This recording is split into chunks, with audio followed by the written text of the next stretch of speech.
네, 여러분 안녕하십니까? 토요 랭킹쇼 지금 시작하겠습니다. 네, 오늘 토요 랭킹쇼 이현종 문화일보 논설위원, 박상규 채널A 개관 해설위원, 장해찬 청년재단 이사장, 김종욱 전 청와대 행정관 네 분과 함께합니다. 네, 어서 오세요. 반갑습니다. 저희가 준비한 첫 번째 주제입니다. 화면으로 확인해 보시죠. 네, 기적적 구조가 일어났습니다. 네, 경북 봉화군 광산 매몰 사고로 고립이 됐던 광부 2명이 9일 만에 정말 기적적으로 무사히 건강하게 구조가 됐습니다. 자, 취재 기자를 먼저 연결해 볼까요? 장하얀 기자, 기적적인 생환인데요. 자세한 내용 전해 주실까요? 네, 어젯밤 11시 3분쯤 경북 봉화군 광산 매몰 사고로 고립됐던 2명의 광부가 무사히 구조됐습니다. 이들은 구조대원들의 부축을 받으며 갱도 밖으로 걸어서 나왔는데요. 매몰된 지 221시간 만입니다. 이들은 이후 안동병원으로 옮겨졌는데 모두 건강 상태는 양호한 것으로 알려졌습니다.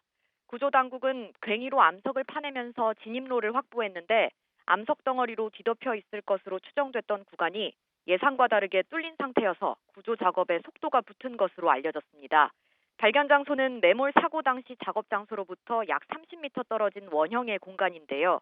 사방에서 갱도들이 모이는 인터체인지 형태의 구조로 규모가 100제곱미터 정도였습니다. 어젯밤 10시쯤 폐쇄 지점이 완전히 뚫리고 이후 동료 광부가 달려가 비닐과 마른 나무로 천막을 친 이들을 발견하고 광부들은 괭도 내에서 서로 껴안고 울었던 것으로 전해집니다. 한편 사고는 지난달 26일 오후 6시쯤 경북 봉화 제3면 아연 채굴광산 제1수직갱도에서 토사 약 900톤이 아래로 쏟아지면서 발생했습니다. 조장 박모 씨와 보조작업자 박모 씨가 지하 190m 지점에서 고립됐습니다. 소방당국은 그동안 1,100여 명의 인력과 168대의 장비를 투입해 구조 작업을 벌여왔습니다. 네, 말씀드린 것처럼 221시간 만에 무사히 돌아왔습니다. 네, 그렇다면 현재 이분들 어떤 상태인가요? 네, 두 광부의 건강 상태는 다행히 양호한 것으로 알려졌습니다. 병원 검사에서도 별다른 문제가 없었던 것으로 파악됐습니다. 병원 측은 오늘 추가 검사를 하고 수액 치료 등을 통해 회복시킬 예정이라고 설명했는데요. 이들은 사고 당일인 지난 26일 작업에 투입될 때 챙겨간 커피 믹스와 갱도 안으로 떨어지는 물을 마시면서 버틴 것으로 알려졌습니다. 갱도 안에서는 발파 소리를 들으며 희망을 갖고 기다렸다고 말한 것으로 알려졌습니다. 지금까지 사회 2부에서 전해드렸습니다. 네, 경북 봉화 광산에 고립됐던 광부 2분이 정말 기적적으로 구조가 됐습니다. 이 소식을 먼저 좀 짚어봐야 될 것 같습니다. 9일 만에 221시간 만에 구조가 됐다고 합니다. 그 구조 상황을 한번 좀 볼까요? 자, 이분들이 고립돼 있던 곳은 좌측에 제1 수직갱도, 그 밑에 한 지하 190m 지점이랍니다. 저기 빨간색으로 표시되어 있는 지점, 저기 네. 이제 2분이 고립이 되어 있었죠. 근데 저분들을 구조해내기 위해서 이게 얼마나 많은 노력이 필요했냐면 오른쪽에 제2 수직갱도, 그쪽으로 해서 저 1 수직갱도와 2 수직갱도 사이에 길을 낸 겁니다. 그래서 저기에 구조대원들이 들어가서 어쨌든지 간에 2명을 구조해낸 것이죠. 9일 만에 이현종 의원님, 네. 221시간 만이라면서요? 네, 그렇습니다. 정말 국민들이 이태원 참사로 많이 슬픔에 빠져 계시는데 그래도 좀 위안이 되는 뉴스가 아닌가 싶습니다. 예. 사실 이제 9일 동안 생존한다는 거 처음에는 이게 지금 이 여러 다른 곳을 이제 파다가 이 생존 가능성이 없는 거 아닌가 뭐 네. 등등의 우려가 있었는데요. 결국 이분들이 정말 걸어서 나오셨습니다. 정말 기적적인 생활이고요. 그러니까요. 여기 보니까 이제 소방대, 그다음에 이제 업체 당국, 그다음에 군 부대까지 동원이 됐어요. 군 시추 부대가 동원이 돼서 다각적으로 이제 밑에 좀 전에 보셨지만 이 갱도를 통해서 이제 뚫고 들어가서 옆쪽으로 들어갔더니 예. 이 보니까 역시 구조된 게 광부 중에 조장 이분이 굉장히 베테랑 분이었습니다. 아, 네. 베테랑. 네, 예, 그러다 예. 보니까 이 어떻게 하면 생존할 수 있는지를 잘 아셨던 것 같아요. 예. 특히 내려가면 일단 가장 중요한 게 이제 추위가 있지 않습니까? 예. 저렇게 비닐막을 쳐서 나무를 떼서 온기를 유지했다고 합니다. 나무를 네, 떼서. 그렇습니다. 또 하나의 아이고, 생존 원인은 예. 뭐냐면 물이거든요. 물이죠. 아무리 이제 예전 같은 경우도 보면 칠레 광부들이 한 2000년도인가요? 그때 69일을 있었는데 물하고 그다음에 이제 조금이었던 식량 이거 가지고 이제 버텼었거든요. 네. 이 여기도 이제 안반을 타고 내려오는 물을 가지고 결국 이제 버틴 겁니다. 네. 그리고 이제 본인들이 정말 기적적인 것은 본인들이 가지고 있던 커피 믹스 이걸로 사실은 이제 계속적으로 어떤 면에서 보면 이제 몸의 어떤 열기를 유지하면서 네. 버텼는데 정말 이번 같은 경우는 그 구조되어서 나온 분들이 밖에서 구조하는 이 소리 그 소리에 희망을 그러니까요. 걸었다라고 하는 것은 예. 정말 끝까지 어떤 면에서 보면 이게 포기하지 않고 구조했던 저는 결과가 아닌가 예. 그런 생각이 듭니다. 혹시 그 네. 구조 영상이 있습니까? 그분들이 걸어 나오는 모습. 어쨌든 이렇게 뚜벅뚜벅 걸어서 건강한 채 구조가 됐습니다. 기적적인 구조라는 얘기를 그래서 하는 이유가 아닐까 싶네요. 예. 네, 생존 소식을 애타게 기다렸던 가족들도 무사히 구조된 가족들의 모습에 안도했습니다. 직접 들어보시죠. 일단은 이제 제 이름 대면서 아버지 저 왔어요 이렇게 먼저 얘기를 했고요. 아버지는 뭐 이렇게 많이 왔냐 뭐 이렇게 또 그냥 농담식으로 이렇게 말씀을 하시고 예 그러셨습니다. 다 너무 놀래고 아버지가 너무 무뚝뚝하셔가지고 대화를 많이 못했었는데 사랑한다는 말도 많이 못했어요. 아버지 사랑한다는 말을 꼭 나오셔서도 또 해드렸지만 아버지 사랑한다고 또 이렇게 공개적으로 또 말씀드리고 싶어요. 네, 이렇게 기적 같은 구조 작업도 쉽지 않았을 것 같은데요. 박 의원님 좀 어떻게 보십니까? 2010년 8월 6일입니다. 칠레 네. 산티아고의 구리광산은 깊이가 700m였고요. 이번에는 네. 190m. 예, 뭐 길이를 단순 비교하는 건 그렇지만 그 당시에는 엄청 더웠어요. 섭씨 32에서 33도, 빛은 전혀 없고 습도가 95, 숨이 턱턱 막혀서 전원이 뭐 거의 옷을 벗다시피 하고 있었고요. 오염된 공업용수 한 모금, 그리고 참치 통조림, 이것도 오염이 돼 있었다고 하는데 한 숟갈, 이걸로 무려 17일을 버팁니다. 나사 특수팀이 구멍을 뚫고 특수식량을 집어넣고 다시 50여일을 견뎌서 69일 만에 전원이 구조가 됐고 예. 그때 이 기적이 영화화됐죠. 스페인어로는 우리의 33, 그냥은 뭐 33이라는 제목인데 안토니오 반데라스, 뭐 줄리엣 비노시 이런 유명 배우들도 나오는 영화인데 예. 저는 이 영화를 다시 한번 봤어요. 결국 광산 얘기할 때마다 항상 나오는 새가 카나리아와 희망 아니겠습니까? 희망이 있고 아까 말한 그 베테랑이신 그 광부의 노하우 그리고 서로를 믿는 그런 어떤 그 믿음 예. 네. 그리고 전 세계적인 어떤 응원 아까도 그런 얘기했습니다만 이태원 참사로 모두가 지금 침울해 있을 때 희망을 버리지 않고 끝끝내 이렇게 우리에게 건강한 모습으로 돌아오신 점에 대해서 정말 가족들은 물론이고 예. 우리가 좀 자랑스러운 그런 사건이 아닌가 이런 생각이 들고요. 네. 살 수 있습니다. 자, 9일 만에 세상 밖으로 무사히 나온 작업자 두 분이 희망의 끈을 놓지 않았다고 하죠. 감동의 이야기입니다. 구조된 작업자의 동료가 이렇게 전했습니다. 들어보실까요? 광산을 오래 다녔어요. 경험자다 보니까 저 동료까지 다 그렇게 살게 된 거. 상태 아주 양호해요. 요번 기회에 그 나이 먹은 사람도 위기 의식에 강력하게 대처를 했던 게 살은 것 같아요. 그 막장 안에서도 끊임없이 움직였더라고요. 작업을 하던 사람이니까. 살라고 노력을 많이 했죠, 그 안에서. 바깥으로 나오려고 그 안에서 가진 연장으로다가 그걸 하고 나왔더라고요. 자기 나름대로 보수를 해가면서 바깥으로 나오려고 이렇게 노력을 했습니다. 다행히 그 막장 안에 그런 그 체온 유지는 비닐하우스 식으로 다 이렇게 텐트 식으로 다 쳐서 체온을 유지했다고 지금 들었습니다. 네, 보면요. 구조 당국에 따르면 작업장에 가져갔던 그 믹스 커피를 밥처럼 먹으면서 버텼다 이렇게 얘기합니다. 다 먹고 난 뒤에는 갱도 안에서 떨어지는 물을 마신 덕에 생존할 수 있었다 이렇게 했는데 장혜찬 이사장님 그 갱도 안에도 물이 이렇게 떨어지고 그런 일이 있나 보죠? 그 지하수가 조금씩 떨어졌다고 해요. 아, 예. 지하수. 아주 예. 다행스럽게도 이 두 네. 분이 약간의 믹스 커피와 이 생수를 가지고 있는 상태에서 사고가 발생했다고 하거든요. 네. 그러니까 최소한의 물과 아주 낮지만 어쨌든 열량을 섭취할 수 있는 환경이 이 두 분이 열흘 가량을 버티는데 큰 도움이 됐던 것 같습니다. 네. 그리고 이 갱도에 흩어져 있던 이 나무 잔해와 비닐들을 이용해서 네. 일종의 비닐하우스 텐트를 만드셨다고 전해지고 있거든요. 네, 지금 그렇군요. 보시는 것처럼 저렇게 비닐하우스를 만든 것이군요. 네, 그 덕분에 그 안에서 체온을 유지하면서 밤을 보낼 수 있었다고 하고요. 지금 작업반장 한 분과 작업 보조원 이렇게 두 분이 이 사고로 인해서 갇혀 있었던 셈인데 네. 상대적으로 이 노하우가 많은 작업 반장분께서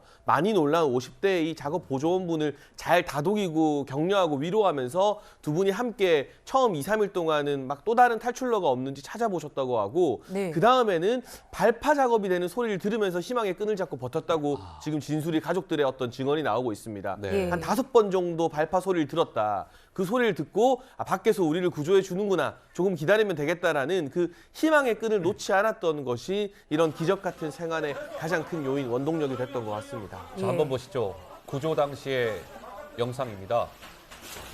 구조대원들이 이렇게 양옆에 부축을 한 가운데 구조가 되고 있는데 뭐 들것에 실려 나오거나 그런 거 아니고요. 어쨌든 이렇게 부축은 해주고 있습니다만 본인 스스로 광부들이 걸어서 구조가 됐습니다. 네. 뭐 국민적인 우려가 무색할 정도로 건강 상태 이 두 분이 양호하다고 합니다. 굉장히 건강한 상태로 구조가 됐습니다. 이분들이 9일 동안 221시간 동안 그 어두컴컴한 광도에서 지금 이제 구조를 기다렸던 건데요. 그 한번 내부의 모습을 한번 잠깐 보시죠. 뭐 이렇게 얼마나 참 두렵기도 하고 답답하기도 그쵸. 하고 배가 고프기도 하고 그랬겠습니까? 저 컴컴한 저 광도에서 지하 190m입니다. 그런데 얼마나 추웠겠어요. 한 15도 정도 된다고 하네요, 기온이. 그러니까 추위를 견디기 위해서 저렇게 비닐로 천막을 치고 바람을 막아야 되니까.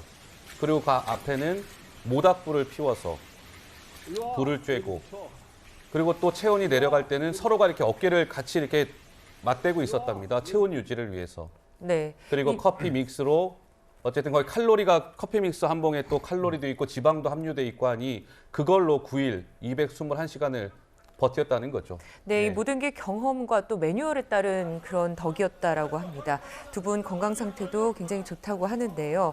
네, 그렇다면은 지금 김종욱 전 행정관께 좀 여쭤볼게요. 이런 상황이 있을 때는 좀 어떻게 대처를 해야 될지. 말씀하신 네. 것부터 이제 이 광부 두 분이 보여주는 내용들이 전형적인 방식인 것 같습니다. 그러니까 네. 생전의 경험들, 특히 그 선배 광부께서는 오랜 광부 활동을 하셨기 때문에 생전의 노하우를 잘 알고 계셨고 그래서 말씀하신 것처럼 물 또는 약간의 소량의 예를 들어 열량들을 만들어낼 수 있는 것들, 그다음에 체온을 유지할 수 있는 방법들, 전 이런 것들에 대한 노하우들을 가지고 또 서로 생존하겠다는 이 두 분의 의지, 이런 부분들이 결합돼서 저런 생존의 기쁨을 주었다는 생각이 들긴 하는데요. 네. 예. 저 같으면 진짜 상상도 하기 싫은 현장의 모습이라는 생각이 들고요. 그렇죠. 그러니까요. 더 아쉬운 건 이 이태원 참사를 보면서 우리 정부가 모닥불이 됐으면, 아니면 믹스커피가 됐으면, 예. 비닐 천막이 됐으면, 떨어지는 물이 됐으면 얼마나 좋겠는가라는 생각이 들었어요. 네. 말씀하신 것처럼 저런 건강한 일상적인 삶을 살아가시는 분들의 노하우만으로도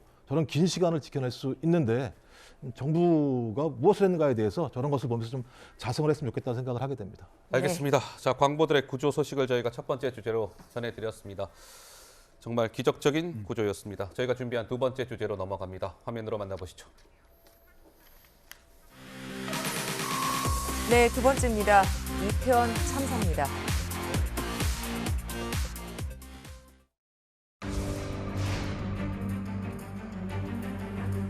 (112) 신고를 처리하는 현장의 대응은 미흡했다는 판단을 했습니다.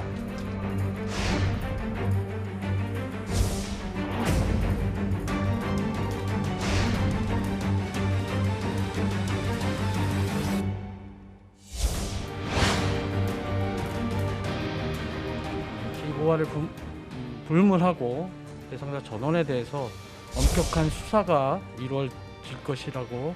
국민의 생명과 안전을 책임져야 하는 대통령으로서 너무나 비통하고 죄송한 마음입니다.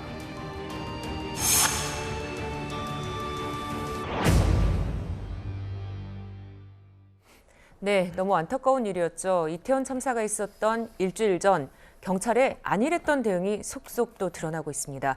치안 총책임자인 윤희근 전 경찰청장이죠. 당일 행적이 알려지면서 논란이 가중되는 그런 양상입니다. 당시 윤 청장은 지인들과 충북 제천을 찾았고요. 월악산 등반 후 캠핑장에서 잠이 들어서 사고 보고 연락을 처음에는 받지 못했다는 겁니다. 예. 네, 그러니까 결국 날이 바뀌고 참사 발생 2시간이 나서야 상황을 인지했다는 건데요. 이현정 의원님, 네. 참 기가 막힐 노릇 아닙니까? 네, 아직 뭐 청장하고 계시고요. 예. 네. 그러니까 이게 지금 윤희근 청장이 첫 번째 이야기를 하면서 현장의 대응이 미흡했다 이런 이야기를 하지 않습니까? 네. 근데 알고 봤더니 현장의 대응은 정말 현장 경찰관들은 목이 터져라고 사람들을 어떤 면에서 보면 구해내려고 열심히 노력했던 것들이 이제 속속 밝혀졌거든요. 문제는 지휘부에서 그 어느 한 곳도 정상적으로 굴러간 지휘부가 한 명도 없습니다.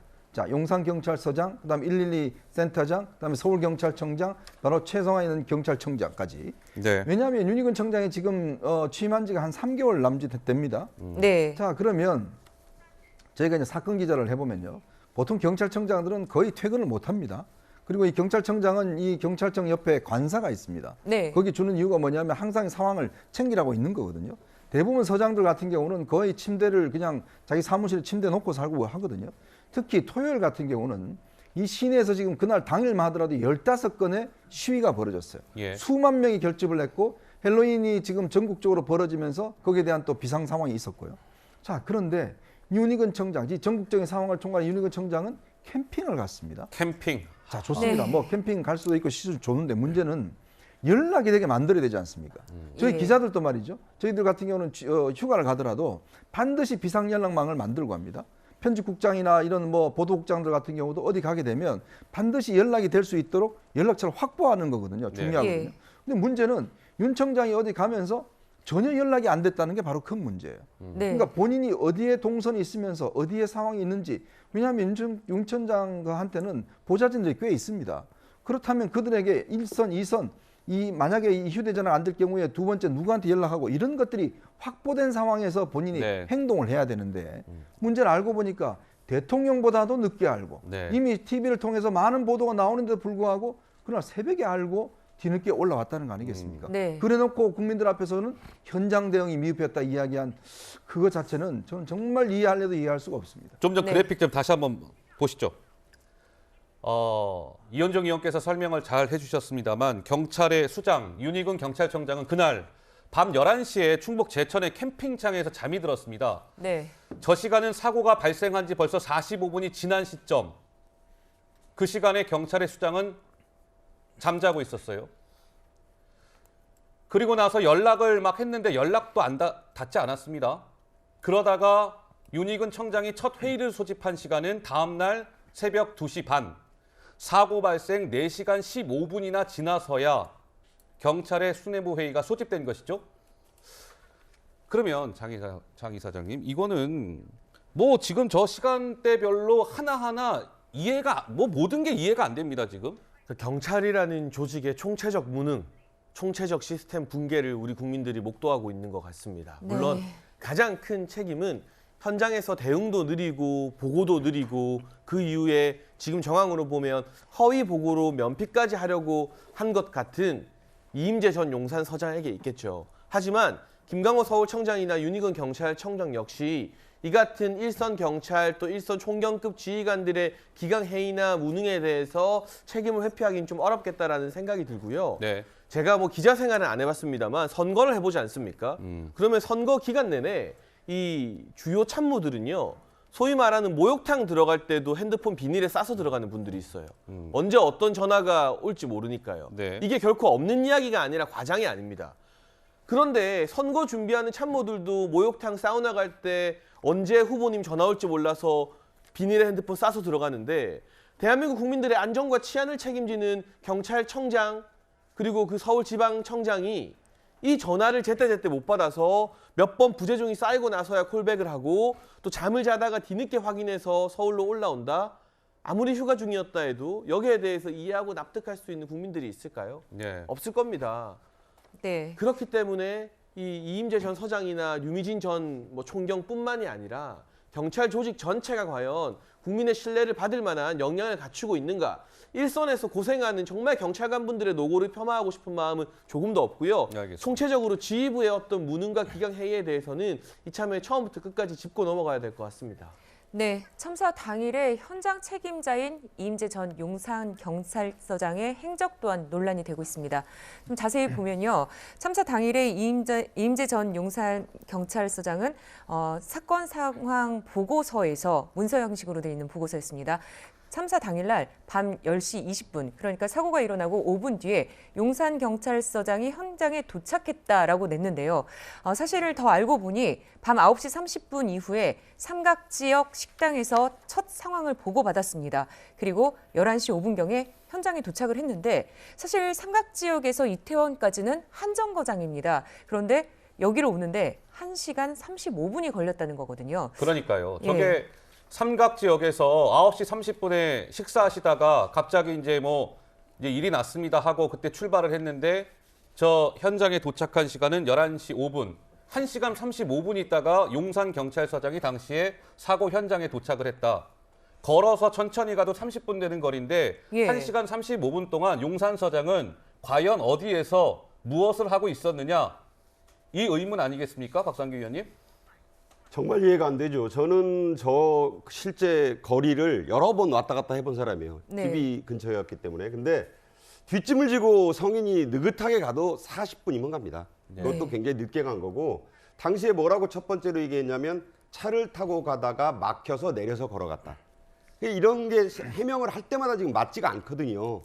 그리고 이임재 서장이 이제 뭐라 그랬냐면 이태원 현장에 가서 그 사고 현장 건너편에 있는 이태원 파출소 옥상에서 이 상황을 지켜봤다라고 그랬어요.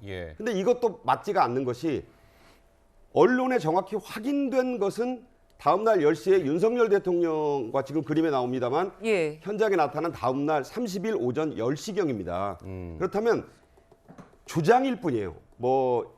30분 걸릴 거리를 1시간 35분 만에 갔다라든가 이태원 파출소 옥상에서 지휘를 했다라든가 하는 거는 검증이 안 된 것이고 객관적으로 포착된 것은 다음 날 오전 10시입니다.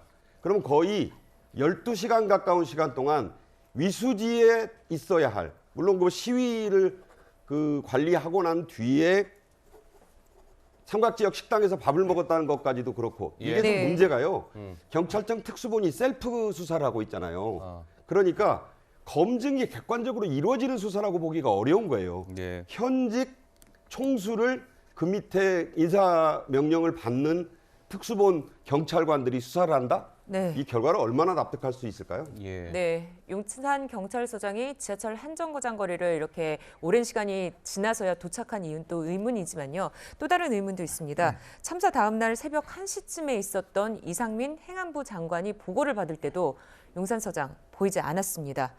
네, 그리고 아까 박상규 의원 말씀하신 것처럼 처음 나타난 건 이튿날 오전 10시쯤 대통령이 현장을 찾았을 때입니다. 아니 그러니까 이해가 좀 안 되잖아요. 그 현장을 가장 경찰 중에서는 책임져야 될 1차 책임자는 용산서장이었을 텐데 그렇죠. 과연 저 행적이 도대체 정말 저 많은 시간 동안 용산서장님께서는 뭐 하고 계셨을까?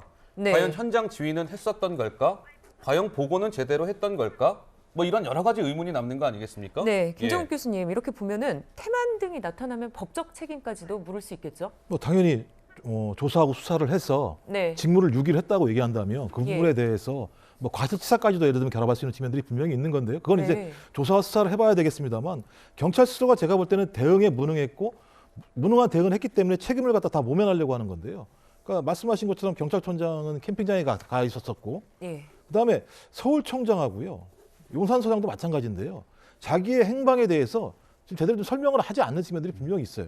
거기다가 이후에 나오겠습니다만 유미진 상황관리관도 마찬가지인데 그러니까 전체적으로 다시 모면을 하고 그러니까 자기가 무엇을 했는지에 대해서 전혀 얘기를 하고 있지 않은 상황이기 때문에 이 상황을 밝힐 수 있는 유일한 방법은 뭐냐면 명확한 조사를 해야 되는 건데 말씀하신 것처럼 지금 경찰이 셀프 수사를 하고 있다는 얘기가 들리는 부분이 있어서 국민들이 이 부분에 대해서 신뢰할 수 없다라고 하는 얘기들이 나오고 있죠. 그렇다면 이 부분은 국정조사든 아니면 특검이든 모든 방법을 다 동원을 해서 실체를 밝혀야 됩니다. 왜냐하면 156명의 생명이라고 하는 부분이 한순간에 저렇게 생명을 잃었는데 그 이전에는 단순하게 예를 들면 어떤 뭐 사건이 발생한 거라고 얘기를 생각했었지만 결론적으로는 인재라는 부분들이 다 밝혀지고 있는 상황 아니겠습니까? 그렇다면 이 인재가 왜 발생했는지에 대한 원인들을 밝혀내지 못하게 된다면 앞으로도 이런 사고가 계속 발생할 수밖에 없다는 측면이 분명히 있기 때문에 네. 이참에 모든 방법을 동원해서 왜 경찰의 수뇌부 전체가 이런 사건 하나에 대응할 수 없는 시스템이 됐는지에 대해서 전면적인 조사를 하고 거기에 책임을 물어야 된다고 생각합니다. 경찰청장께서는 사고 발생한 그 시간에 캠핑장에서 주무시고 계셨고 네.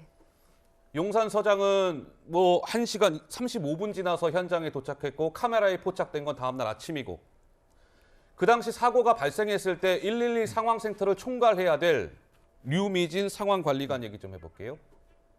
이분은 10시 15분에 사고가 발생을 하고요. 112 그 센터의 자리를 정위치하고 지키고 있어야 되는데 자리를 본인 사무실에 가 있다가 언제 다시 원위치를 했냐면 밤 11시 39분에 했답니다. 1시간 24분 동안 난리가 났었을 거 아니겠습니까? 막 사고 신고 접수되고 심정지 환자가 늘고 있습니다. 사망자 늘고 있습니다. 이런 전화가 빗발쳤을 텐데 그거를 최종 책임져야 할 그거를 결정해 줘야 할 상황관리관은 자리에 없었던 거예요. 1시간 24분 지나서 왔답니다. 이현정 의원님. 네.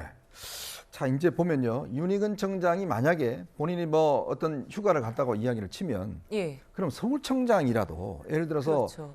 정위치에 있어서 자기를 대신해서 해야 될 거 아닙니까? 예를 들어서 우리가 언론사 같은 경우도 편집국장이 부득이한 자리를 비면 부국장이 대신합니다. 네. 그 부국장이 정위치에 있는 거 아니겠습니까? 왜냐하면 정위치라는 게 뭐냐면 항상 중심에 있으면서 상황 자체를 통할할 수 있는 그 포스트가 있는 거예요. 그렇다면 일단 서울청장은 집에 있었습니다. 집에서 나중에 택시 타고 들어왔어요. 본인이 원래 있으라고 만들어준 관사에 있지도 않았습니다. 집에서 그냥 출퇴근한 거예요. 대치동에서. 네. 예. 자, 이런 서울청장 저는 참 처음 보는 거고요. 또 하나는 뭐냐면 그렇다면 이 112 상황실이라는 게 우리가 끊임없이 112 신고를 하지 않습니까? 그렇죠. 그러면 그 신고에 따라서 상황이 어떻게 돼가는지에 따라서 결정을 하고 그 결정을 상부와 상의를 해서 빨리 경력을 투입하든지 등등의 결정하는 게 바로 핵심 자리가 이 상황관 자리입니다. 네. 이게 상황관 자리라는 게 당직 자리예요. 이게 고정 자리가 아니라 서울청에 근무하는 이 총경들이 네. 돌아가면서 근무를 하거든요. 교대로. 예. 그러니까 이분은 이제 교육부 부장이었습니다. 그러니까 자기 사무실이 10층에 있고 이 상황실은 5층에 있습니다. 예. 그런데 보통 그랬다고 그래요. 관리했다고 그래요. 아니 세상에 112 지금 상황관리관이 지금 자기 사무실에 있는 게 그게 관리했다는 게 말이나 되겠습니까? 그러니까요. 또 하나의 문제는 뭐냐면 자 그러면 112 상황실에 있는 팀장이 있을 거 아닙니까? 네. 이 상황이 벌어지면 빨리 가서 데리고 와야 되잖아요. 그러니까요. 그런데도 왜 연락을 안 했을까? 1시간 도대체. 24분 그렇죠. 있다가 네? 다시 왔다는 거 아니에요? 아니 그러면 그 경찰들은 그냥 신고 들어오는 거 그냥 뻔히 보고 그냥 용산경찰서로만 그냥 다 넘겨주기만 끝났던 것인지 아니 그 상황을 파악하면 우리가 영화에도 나오잖아요. 상황이 있으면 그 상황에 따라서 이게 심각하구나. 아니 저희들 같은 경우도 다 그런 상황들을 보고 야, 이 심각하다. 그럼 빨리 이걸 뭐 어떻게 해야 된다는 걸 판단할 수가 있는데 도대체 112 상황실에 있는 그 팀장분들은 뭐 하셨는지 모르겠어요. 예. 아니 그러면 네. 당장 유미진 지금 사무관을 불러와서 자 관리관님 이거 지금 위험합니다. 빨리 청장님 연락하셔서 지금 경력을 새롭게 투입해야 될 것 같습니다. 예. 라고 이야기를 해야 되는데 이분은 내려오지도 않고 11시 넘어서 이미 속보로 다 언론에서 나가고 있는 상황이에요. 예. 예. 뒤늦게 내려왔다. 그리고 그 112 상황실에 근무하는 도저히 팀장들은 그 사람을 연락할 생각도 안 했다. 그럼 이거는요 완전히 조직의 상하관계가 붕괴된 겁니다. 예. 네. 네, 이렇게 급박했던 상황에 소방당국은요, 참사 직후 2시간에 걸쳐서 경찰에 15번이나 공동 대응을 요청한 것으로 알려졌습니다. 하지만요, 경찰 기동대가 현장에 본격적으로 배치된 건 참사 발생 1시간도 더 지난 밤 11시 30분이었습니다. 예. 그러니까요. 근데 저것도 저렇게 소방 당국에서는 경찰에 어떻게 보면 SOS를 친 건데 15번이나 요청했는데 그것이 잘 요청이 받아들여지지 않다가 1시간 12분 뒤에야 기동대를 배치했다. 그러니 저 사이에 얼마나 많은 사망자가 늘었습니까? 네. 안타까운 부분이죠. 이번에는 박희영 용산구청장 얘기로 넘어갑니다. 자, 박희영 용산구청장은 보시죠. 그날 사고 당일날 1차 방문이 한 8시 20분쯤이었다는데 경남 의령을 방문하셨답니다. 그날. 그리고 이제 도착을 해서 집이 그 이태원 퀴논길 그 인근이래요. 근데 그때 뭐 이제 복잡하고 하니까 걸어서 아마 집으로 가신 모양이에요. 어쨌든 의령 방문 후에 집으로 가는 길이었다.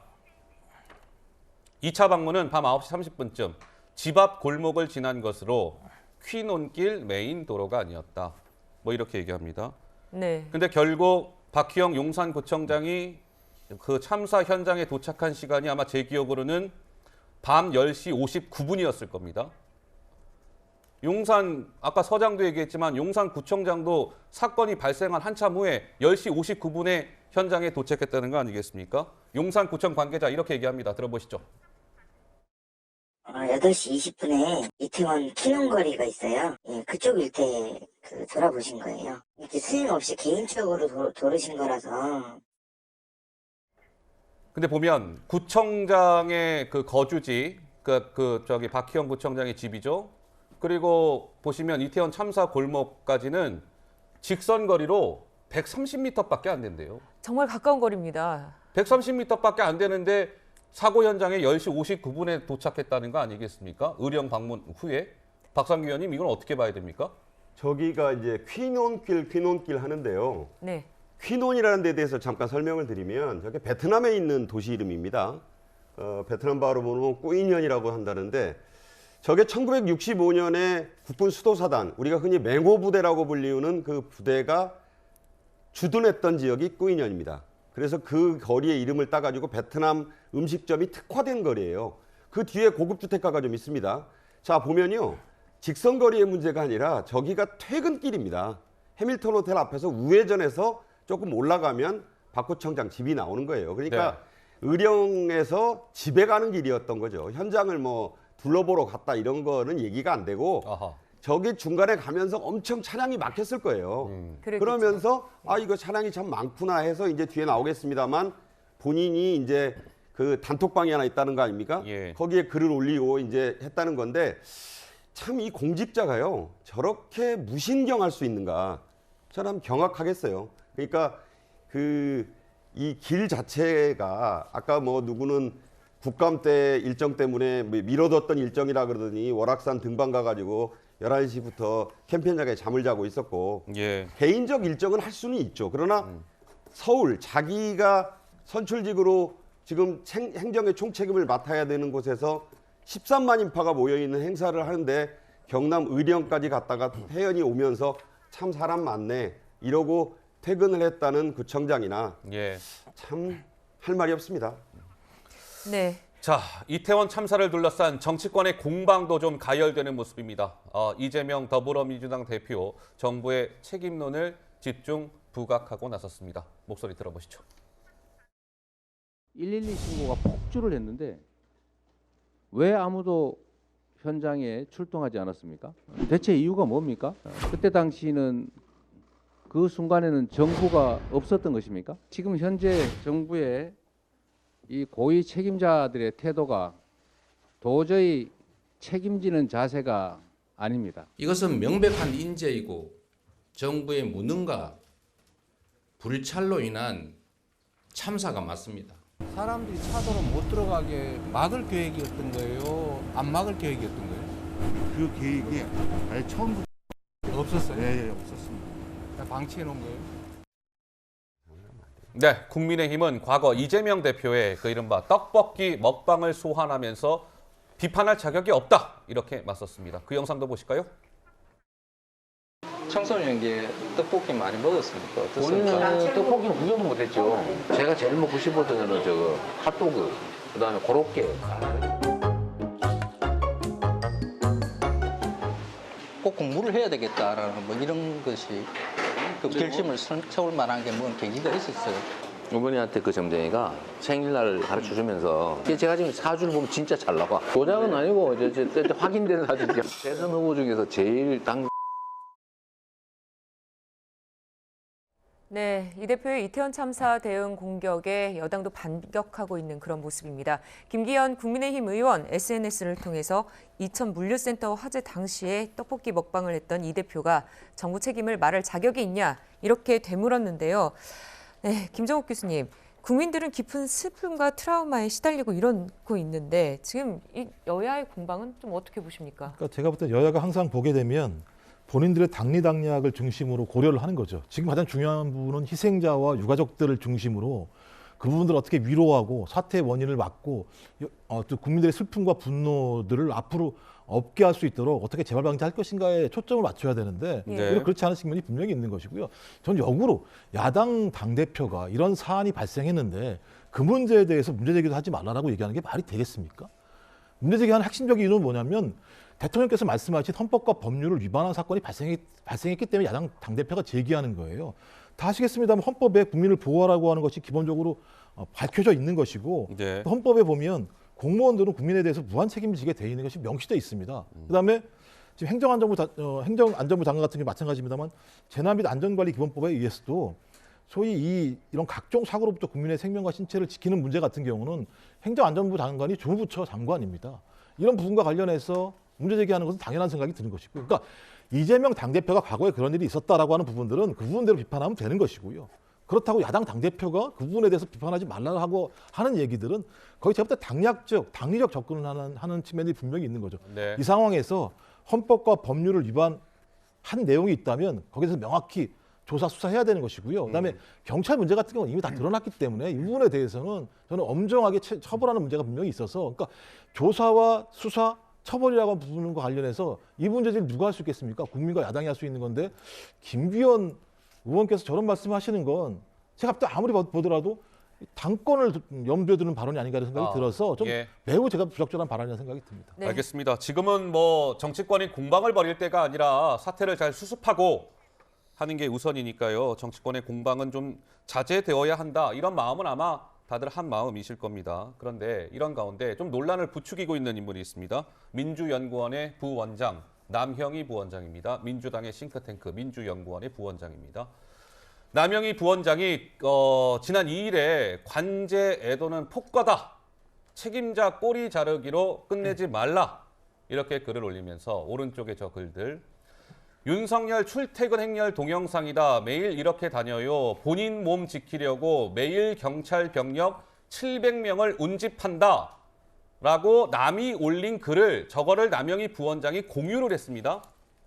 근데 알고 봤더니 저 영상이 윤석열 대통령 출퇴근 동영상이 아니라 5월에 바이든 미국 대통령이 왔을 때 그 영상이라는 거죠. 남형희 부원장 이렇게 해명하고 있습니다. 아니요, 나는 공유만 했을 뿐인데요. 그리고 그 영상이 대통령 출퇴근 행렬이라고 말하지 않았습니다. 장희찬 이사장은 남형희 부원장의 해명을 어떻게 평가하십니까?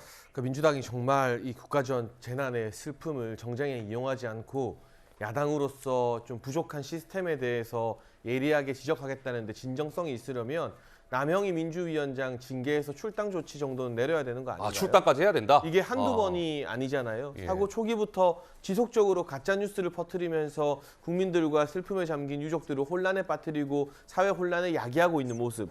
그럼에도 불구하고 반성하지 않고 본인이 지금 바이든 미 대통령의 행렬을 마치 윤석열 대통령 출퇴근길 행렬인 것처럼 정확하게 표시한 글을 공유했는데 그걸 자기는 다시 한번 글을 쓰지 않았다고 책임이 없다고 면피하는 거 너무 부끄럽게 정치하는 것 같습니다. 그리고 이런 식으로 가짜뉴스 SNS에 막 퍼뜨리는 거 민주당 지도부에서 분명히 자제령을 내는 걸로 알고 있습니다. 민주당의 각 당협위원장들과 국회의원들에게 지금 함부로 SNS 하지 말라고 엄중한 자제 조치가 내려갔다고 알고 있는데 남형희 부원장 같은 경우는 민주연구원 당직뿐만이 아니라 또 인천의 한 당협위원장으로 제가 알고 있는데요. 맞습니다. 거기서 예외가 아닐 텐데 왜 이 같은 이 일에 대해서 최고위원회 차원에서 한 번 정도 그냥 뭐 부적절하다는 대변인 논평 외에는 어떠한 조치도 이루어지지 않고 있는 건지 내심은 조금 무게감이 덜한 이런 인사가 인터넷상으로 이런 음모론이나 가짜뉴스 퍼뜨리는 것을 묵인하고 방조하는 것은 아닌지 이런 의혹에서 벗어나기 위해서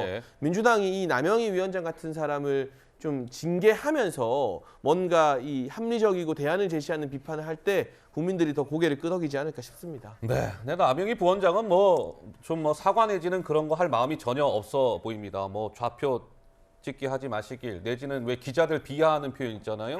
XX 이러면서 강경 대응을 하겠다. 물러섬이 없는 것 같습니다. 네, 윤석열 대통령은 참사 엿새가 지난 어제서야 또 이제 공식 공개석상에서 사과를 했고요. 오늘 오전에 다시 한국교회 이태원 참사 위로 예배에 참석해서 이렇게 얘기했습니다.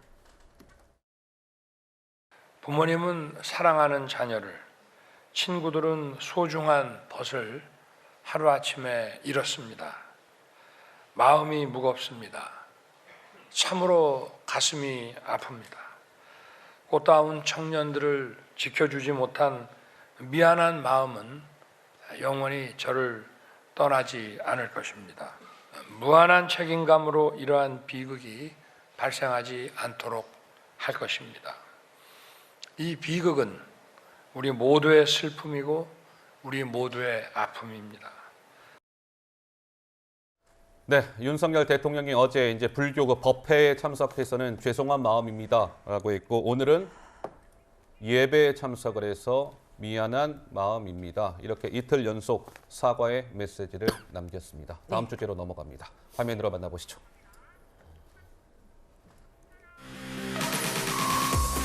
네, 리의 보고. 이 무슨 얘기일까요? 네, 이른바 대장동 재판에서 이재명 더불어민주당 대표의 이름이 계속 언급되고 있습니다. 이게 무슨 일이 벌어지고 있는 걸까요? 먼저 관련 영상 하나 보고 이야기 이어가도록 하겠습니다. 대장동 개발 문제는 저로서는 정말 당군 일의 최대 치적이라고 스스로 자부하는 사업이었고 저도 지금도 마찬가지입니다. 온갖 방해에도 민간이 독차지할 뻔했던 택지 개발 이익의 약 3분의 2, 5,500억 원 이상을 공공으로 환수했습니다. 한국판 베버리힐스 사업 관련해서요. 이재명 대표에게 뭐라고 보고 있나요? 이재명 대표가 당시에 뭐라 말한 것 따로 있나요? 네, 자, 그러니까 뭔가 한번 보시죠. 대장동 개발 관계도가 등장을 했는데 그 영문으로 리라고 되어 있잖아요. 이게 네. 이재명 당시 이제 성남시장을 의미한다는 겁니다. 자칫 보면 약간 좀 복잡해 보일 수 있는데 이현정 의원님, 네. 이게 지금 주목을 끌고 있는 이유는 왜 그런 겁니까?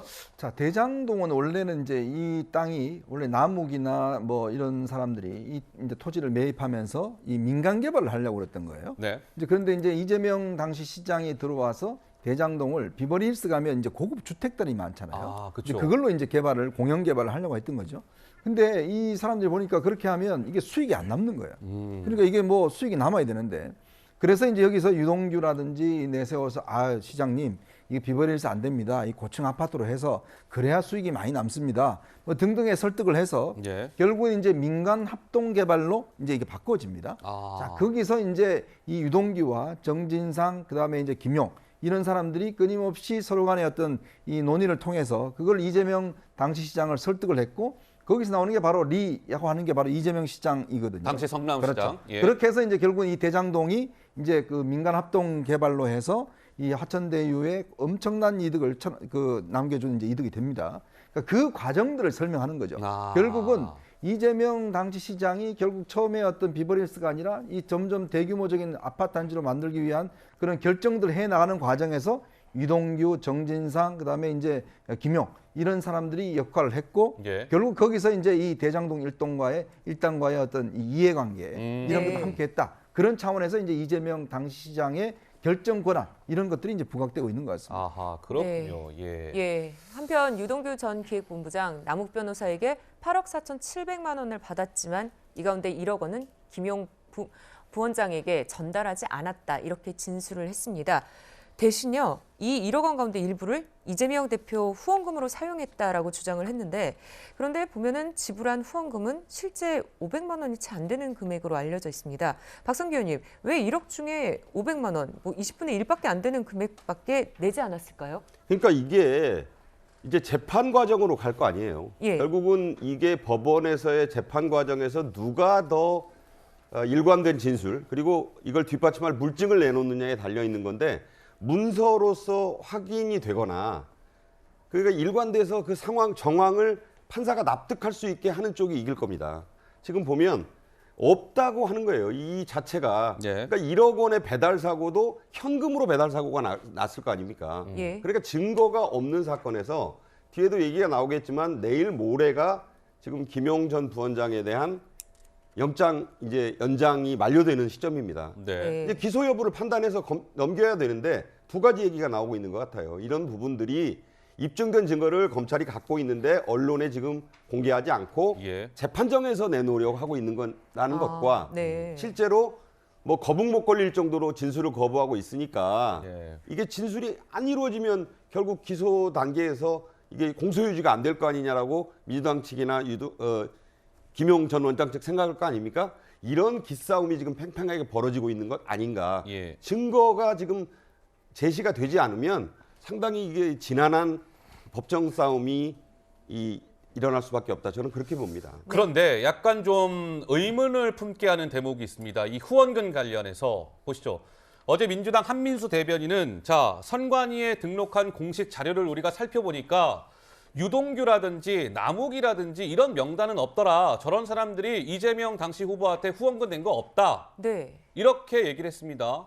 그런데 알고 봤더니 유동규 전 본부장의 이름으로 후원금이 은 없지만 유동규 동거인, 그러니까 유동규 씨의 여성 지인한테 한 30만 원 받은 걸로 나오고 지금 대선 경선 자금의 중간 전달자 정민영 변호사가 100만 원을 한 걸로 나왔다는 거예요. 네. 그럼 장해찬 이사장님, 여기에서 나올 수 있는 의문은 어떤 겁니까? 그러니까 이게 제대로 확인도 안 하고 민주당이 일단 덮어놓고 없다고 한다는 게 확인이 된 사실이고요.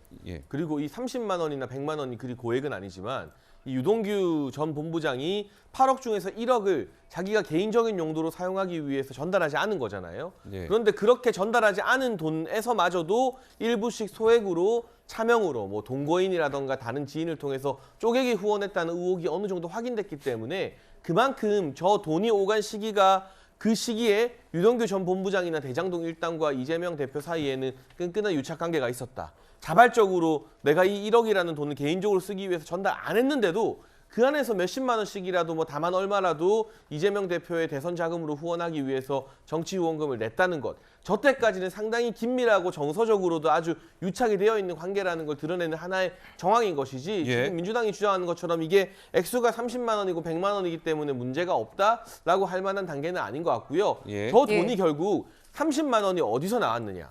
그냥 계좌에서 나왔는지 아니면 유동규 전 본부장의 주장대로 전달하지 않은 1억에서 나왔는지가 입증이 된다면 지금 김용 부원장 같은 경우는 받은 게 아예 없기 때문에 1억을 덜 받고 말거할 것도 없다 모른다라고 하고 있거든요. 근데 그 1억의 존재가 해명이 되면 나머지 전달한 한 7억가량의 존재도 자연스럽게 증명될 가능성이 높기 때문에 그 부분에 초점 맞춰서 자금의 출처나 흐름을 검찰이 조사하고 있을 것 같습니다. 근데요, 지금 아까 좀 전에 보니까 지금 중앙일보 보도에 따르면 유동규 전 본부장이 500만 원 이하의 소액 후원을 했다는 거 아니겠습니까? 근데 아까 한민수 민주당 대변인의 설명은 유동규, 남욱 등의 명단은 없었다라고 했어요. 근데 지금 보도에 따르면 유동규 이름으로 500만 원 정도의 후원이 된 걸로 나왔단 말이죠. 그러면 한민수 대변인의 저 설명은 어떻게 되는 겁니까? 김종욱 교수님? 제가 볼 때 내부에서 다시 확인할 필요는 분명히 있다는 생각이 드는데 그 이전에 지금 계속 나오는 내용은 뭐냐면요. 돈을 만들었다는 남욱, 돈을 전달했다는 유동규에 대한 진술만 있습니다. 예를 들면 김용, 그다음에 정진상은 받지 않았다고 얘기하고 있습니다. 이 연결고리가 만들어지지 않게 되면 지금 계속 나왔던 얘기 자체에 대해 성립이 안 되는 측면이 있는 것이고요. 또 하나는 계속 검찰에서 수사한 내용들이 계속 공표가 되고 있어요. 제가 일방적인 게임만 벌어지고 있는 상황인 거죠. 이걸 전제로 하고요. 말씀하신 것처럼 쪼개기 후원이라는 사실이 밝혀지지 않게 되면 이건 다 합법이에요. 아니 예를 들면 5만 원, 10만 원, 30만 원, 100만 원 이거 다 우리 법에 의해서 정치 후원금 낼 수 있는 내용들입니다. 만약에 쪼개기로 말씀하신 그 거대한 금액이 유동규 본부장이 다 진술했다고 얘기하면 쪼개기도 다 본인이 알 거 아니겠습니까? 그럼 자기 본인이 명단 다 가지고 있겠죠. 그 밝히시면 돼요. 밝히시지 않으면서 언론에서 예를 들면 쪼개기 의혹을 말씀하시는 건 전 좀 이해가 안 되는 측면이 하나 있고요. 또 하나는 아니 2021년 4월부터 7월까지 8억 4,700만 원의 불법 정치 자금을 갖다가 4차례에 가서 전달했다고 얘기하면서 무슨 5만 원, 10만 원, 30만 원, 100만 원을 갖다 지원을 하겠습니까? 후원금으로.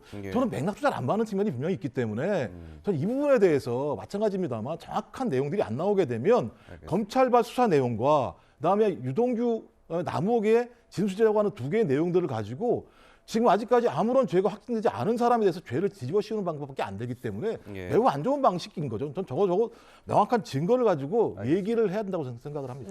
정확하게 검찰은 유동규 전 본부장이 이재명 대표에게 건넨 후원금 액수가 500만 원이 채 안 되는 수백만 원 가량인 것으로 파악하고 있다. 이게 현재까지의 상황인 것 같습니다. 좀 명확히 하고 넘어갈게요. 자, 김용 부원장 얘기 좀 해보겠습니다. 김용 부원장이 지금 계속 묵비권을 행사하고 있다. 이런 소식은 다 알려진 사실이죠. 그래서 조사를 하고 있는 검사가 김용 부원장한테 이런 얘기까지 하고 있답니다. 아니 고개만 김용 부원장 숙이고 있으니 이거 목 디스크 걸리시겠습니다. 조서에 안 쓸 테니 돈 어디 썼나 말해보시오. 했는데도 묵묵부답. 네. 그래서 김용 부원장의 조서에는 저 맨 마지막에 빨간색 글자 묵묵부답으로 대답하지 않았다. 저 문장만 이현정 의원님 조서에 쓰여지고 있다면서요? 어디서 많이 본 조서죠. 조국 전 장관 조서도 똑같이 쓰여 있습니다. 그러니까 보면 대답하지 않았다. 이것들이 뭐 수백 번 반복된다는 것이고요. 또 본인은 법원 가서 이야기하겠다 했는데 법원에서도 묵비권을 행사를 했어요. 그런 거 나중에 또 책을 내서 책에서 어떤 진실을 이야기한다. 뭐 이렇게 이야기를 하고 있습니다.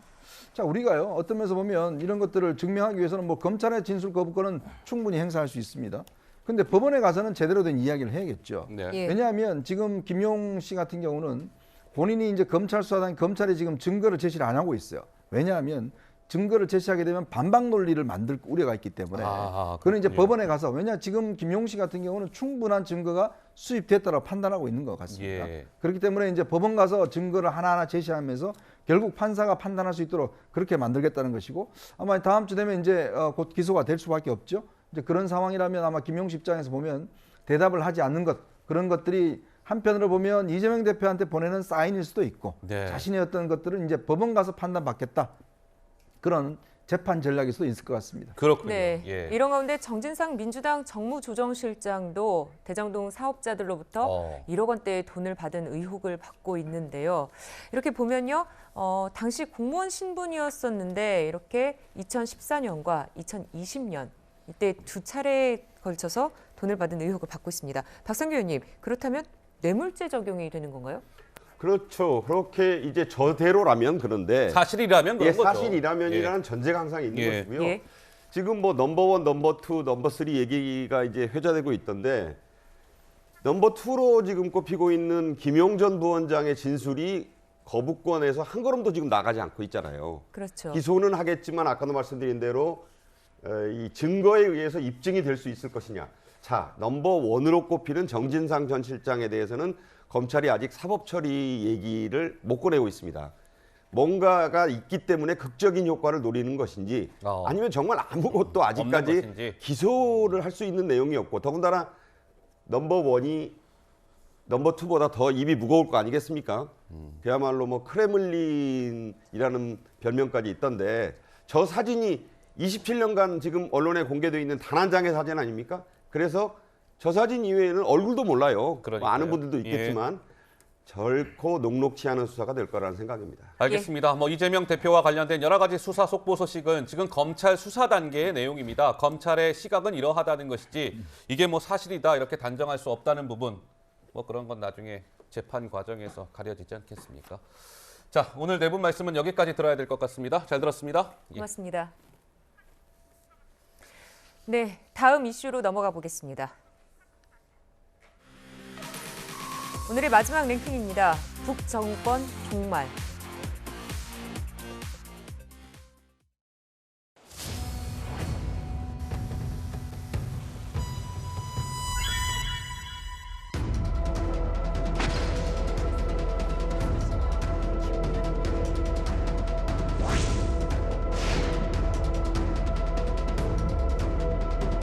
백날 첫날 10년 100년을 제재를 가해보라 합시다. 절대로 먼저 핵폭이란 비핵화란 없으며 그를 위한 그 어떤 협상도 그 공중에서 서로 맞바꿀 흥정물도 없습니다. 만약 북한이 핵을 사용한다면 김정은 정권은 종말을 맞게 될 것임을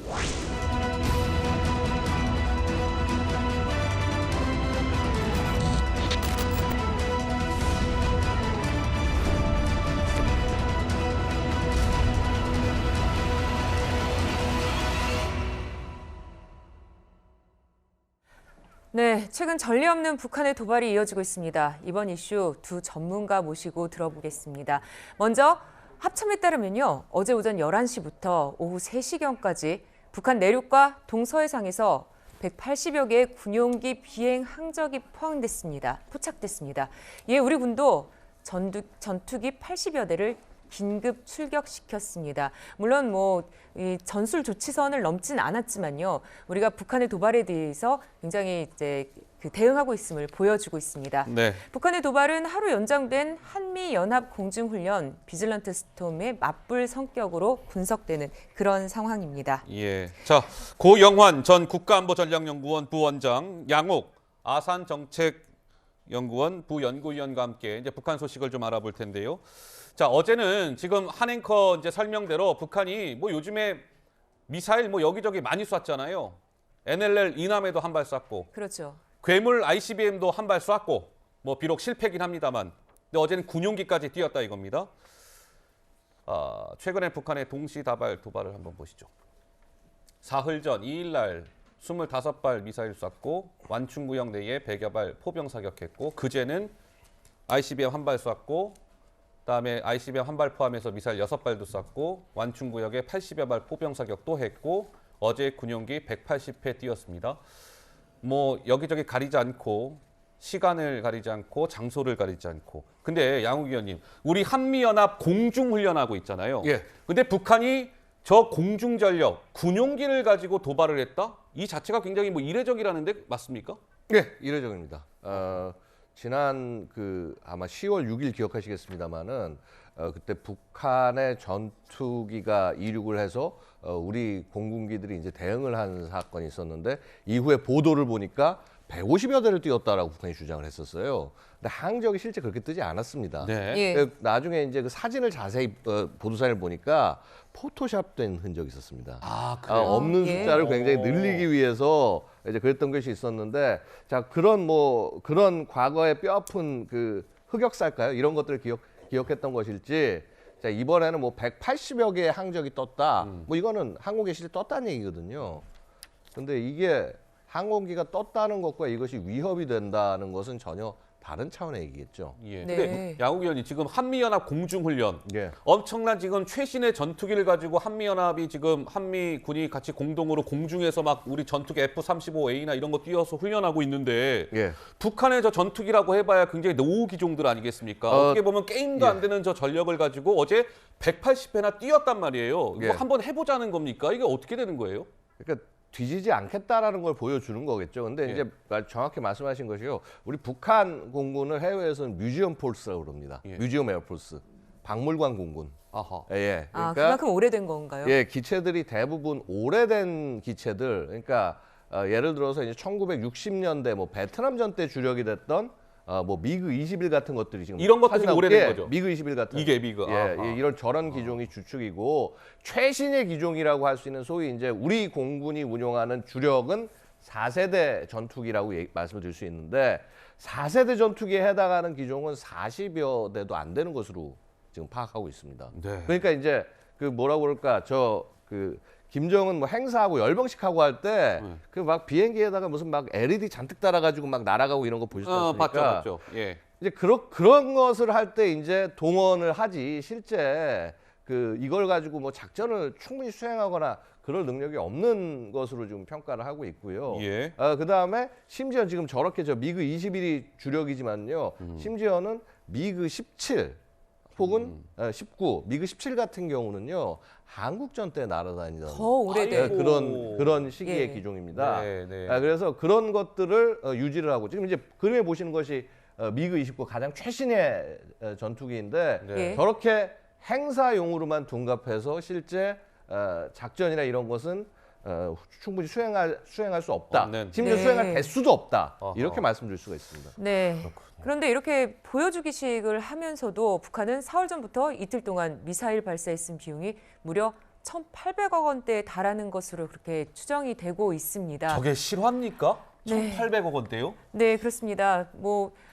미국에서도 북한이 미사일 25발을 발사하는데 5천만에서 7,500만 달러가 지출될 것으로 추정을 하고 있고요. 이렇게 경제적 손실이 막대한데 그야말로 허공을 향해서 미사일을 쏘는 거거든요. 네, 고영환 부원장님, 이 북한의 의도가 상당히 궁금합니다. 그러니까 지금 비행기부터 잠깐 말씀을 드리면 비행기 종류를 보고 저 떠난 항적들을 보니까 이제 황해북도에서 뜬 거는 미그 19가 황해북도에서 뜬 거고요. 네. 순천의 비행장에서 뜬 건 미그 29가 맞고 미그 온천에는 미그 23이 있고 네. 심지어 일류신 28이라는 비행기 폭격기가 떴어요. 네. 근데 일류신은 초도 비행을 50년대 말에 한 비행기거든요. 그러니까 네. 저 미그 29 우리 F-16하보다 좀 뭐 엔진 능력이랑 비슷하지만 이제 미사일 능력이나 보는 능력은 훨씬 떨어지는 비행기가 이제 미그 29인데 예. 지금 실제로 가동이 가능한 비행기는 한 16대 정도를 보는 거거든요. 그러면 우리하고 붙을 수 있는 비행기는 한 16대 정도밖에 안 되고 나머지는 다 60년대 베트남 전쟁, 지와 한국 전쟁에서 쓰던 비행기까지 떴는데 네. 요거는 제 생각엔 그렇습니다. 이게 요즘 최근 박정천이라는 이름을 많이 듣는데 군사열 1위. 당중앙의 비서이면서 당중앙 군사위원회 부위원장, 김정은의 대리인인데, 그러니까 비행기를 띄웠다는 건 뭘 의미하는가 하면 우리 비행기가 이제 잠수 이야기가 나오지 않습니까? 잠수 작전 이야기. 네. 우리 네. F-35랑 예. 스스로 몰래 들어가서 한다는 그런 의미가 있는데 우리 최고 사령관을 목숨으로 보위하겠다는 것을 보여주는 군의 의지 같아요. 의지를 그런 보여주기 측면을 위해서. 제가 북한에서 예. 살다 온 사람으로서 하나 좀 말씀을 드리고 싶고 네. 그리고 그전에는 우리가 북한이 2013년, 14년, 15년도에 많이 도발할 때 기껏 나왔던 게 이제 김영철 정찰총국장 별 4개 달고 나와서 했던 게 최고로 높은 건데 네. 지금은 박정천이가 직접 나와서 저런 이야기를 한다는 거죠. 그리고 이 돈에 대해서 말하면 북한은 사실은 저 미사일 쏘는데 돈이 정말 엄청나거든요. 그러니까요. 그 브루스 베넷이라고 랜드 연구소의 브루스 베넷 연구원이 이제 한 7천만 달러 정도를 이야기를 했고 네. 한국 카이다에서도 7천에서 7,500만 달러의 비용을 썼다. 네. 그런데 그 ICBM을 빼놓고 그러면 ICBM까지 하면 한 1,800억이라는 소리인데 네. 1,800은 2020년도에 북한이 중국으로부터 들어온 그 수입 총액이 6천만 불이 채 안 됩니다. 네. 그러니까 1년 동안 들어오는 거, 그러니까 3년 동안 들어오는 돈을 2, 3일 동안에 다 썼다는 거거든요. 불꽃쇼하는 데 쓴 거예요. 그러니까 저거는 우리 최고 사령관을 보호하고 한미에 우리가 굴하지 않는다는 걸 이야기를 하고 너네 우리한테 굴복할 때까지 우리는 계속 하겠다는 이런 의지를 보여주는 건데 그만큼 이제 양욱 의원님도 얼마 전 방송에서 말씀드렸는데 이 피로도 작전이라는 게 있어요. 그러니까 자꾸 저렇게 하면 북한 공군이 뜨고 미사일을 쓰면 미사일 수량이 줄어들고 비행기 엔진 수명이 줄어드는 거거든요. 그러니까 여러 가지가 안 좋은데도 불구하고 저런 거는 맞아 소위 결기를 보여주려는 그런 의도 같습니다. 북한의 전례 없는 도발이 이어지고 있는 가운데 한미 양국도 북한에 대한 압박을 가하고 있습니다. 굉장히 상징적인 장면을 하나 보여드릴게요. 이종섭 국방부 장관이 지금 미국을 방문하고 있습니다. 그런데 한미 국방장관이 같이 미국의 폭격기잖아요. B-1B, 그다음에 B-52. 양욱 의원님, 지금 저 한미 국방장관이 그 폭격기 앞에서 사진 찍고 둘러보는 저 자체는 굉장히 이례적인 모습 아닙니까? 예, 뭐 사실은 이제 올 몇 개월 전에 신범철 국방 차관이 한번 이제 B-50 폭격기 앞에서 사진을 찍어서 뭐 한번 논란이 된 적이 있었습니다만은 사실은 뭐 양국 장관이 그것도 SCM 이후에 저 장소를 찾는다라고 하는 것은요 보여주는 것입니다. 바로 저러한 자산이 이 한반도에 전개가 돼서 대한민국을 북한의 핵 위협으로 지켜줄 것이다. 뭐 사실은 뭐 저것은 아주 일부에 불과하죠. 원래 더 중요한 예를 들어서 ICBM이나 SLBM 이런 것들은 사실 직접 보여주기가 어렵기 때문에 가장 가까이 있는 공군 기지로 가서 이런 실제 소위 말해서 미국이 얘기하는 뉴클리어 트라이어드 그러니까 핵 삼축 전력을 실제 이렇게 보여주면서 대한민국에 대한 공약을 약속하는 것입니다. 네, 그렇다면 이게 경고의 메시지가 될 수 있다라는 말씀을 해주신 것 같은데 구체적으로 B-1B 그리고 B-52는 어떤 그런 전략 자산입니까? 지금 그래픽도 나오고 있네요. 원래 이제 지금 미국의 폭격기는 B-52, B-1B, 그다음에 B-2 스텔스 폭격기 이렇게 세 종류가 현재 있습니다. 삼총사라고 하죠. 폭격기 전략 폭격기 삼총사라고 하고요. B-52야말로 이제 1950년대부터 지금까지 비행을 하고 있는 굉장히 그 오래된 기체입니다. 그래서 할아버지가 타고 아들이 타고 손자가 탄다. 뭐 그런 얘기까지 나올 정도인데 근데 하지만 굉장히 여러 차례 개량을 거쳐서요. 원래 이제 B-52가 나온 것은 그러니까 핵으로 폭탄을 투하하기 위해서 나왔습니다만은 최근에는 정밀 유도 폭탄을 떨구는 플랫폼으로도 활용이 되고 있고요. 그다음에 B-52에서 가장 큰 특징 중에 또 하나 뭐냐면요. 슈퍼 벙커 버스터라는 13톤짜리 폭탄이 있습니다. 13톤짜리 폭탄은 어떤 겁니까? 13.8톤짜리 폭탄인데 얘는 뭐냐면요. 지하 벙커에 숨어 있는 적을 제거하는데 그 깊이가 200m까지 파고 들어가서 지하 200m까지 파고 들어가서 박살을 낼 수 있는 그런 폭탄이고요. 그야말로 김정은이 지하로 숨어 들어가더라도 압살할 수 있는 그런 무기 체계입니다. 근데 B-1B는 지금 그래픽도 있지만 핵폭탄이 탑재가 되고 B-52 같은 경우는 핵폭탄은 탑재가 되지는 않으나 아닙니다. 정반대입니다. 정반대입니다. 반대죠. 지금 잘못 나가고 있는 거예요? B-52가 핵폭탄을 탑재를 하고요. B-1B는 사실 원래 그렇죠. B-1B는 핵폭탄을 탑재하지 않도록 미국과 소련 간의 핵무기 감축 협정에서 서로 약정을 해서 그것을 뺐습니다. 그래서 B-52가 오는 것이 훨씬 더 어떻게 보면은 핵 위협으로서는 더 높은 것이고요. 그런데 뭐 사실 실제 개전 초가 되면요, B-52보다는요, B-2 스텔스 폭격기에 아마도 핵폭탄이나 아까 말씀드린 슈퍼 벙커 버스터가 장착돼서 북한을 공격할 수 있습니다. 그런데 이제 미국은 이러한 전력들을 B-21 레이더스라고 하는 그 역시 그 가오리처럼 생긴 스텔스 폭격기로 지금 대체하려고 하고 있습니다. 자, 이번에는 북한이 최근에 이른바 괴물 ICBM이라고 불리는 화성 17형 장거리 탄도미사일을 발사하지 않았습니까? 아마 그 모습들 기억하실 거예요. 김정은 위원장이 굉장히 딱 뭐 가죽 점퍼 입고 그렇죠. 뭐 영화와 같이 연출한 선글라스 끼고 바로 이 장면이죠. 화성 17형 뒤에 보이는 겁니다. 장거리 탄도미사일 괴물 ICBM 전 세계에서 가장 길고 큰 ICBM 장거리 미사일입니다. 사거리 15,000km. 그러니까 미국 본토는 물론이고 마음만 먹으면 어디든 때릴 수 있는 그런 ICBM을 며칠 전에 발사를 했습니다. 그런데 실패는 하긴 했지만 뭐 의미 있는 실패다 이런 해석도 나오더군요. 네, 맞습니다. 3월 달에 이제 처음에 1단 추진체 분리로 추정이 됐고요. 그리고 11월이 넘어가면서 이제 11월 3일 바로 이번 주였죠. 이번 주에는 1단, 2단 추진체가 분리된 것으로 추정이 되고 있습니다. 네, 고 위원장님. 그렇다면은 이게 의미가 있다라는 것은 그만큼 더 기술을 발전시켰다는 건가요? 그러니까 올해 3월 16일 날 평양 순안공항 쪽에서 20km, 2만 미터 올라가다 터졌어요. 그래서 평양시 거의 외곽 서쪽에 있는 사람들은 거의 다 봤거든요.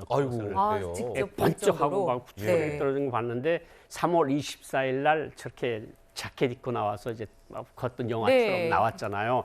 그거는 이제 실질적으로 많은 전문가들이 미국 전문가들하고도 메일을 주고 받아봤는데 15를 쏘고 17을 보여주고 실제로 쏜 것은 15를 쐈다. 그런데 이번에 발사한 것은 17이 맞는 것으로 보인다. 그런데 다만 엔진 분리는 계속해서 되고 있고 1단, 2단 분리가. 그러니까 북한이 계속해서 그 방향으로 나가는 것은 틀림없다.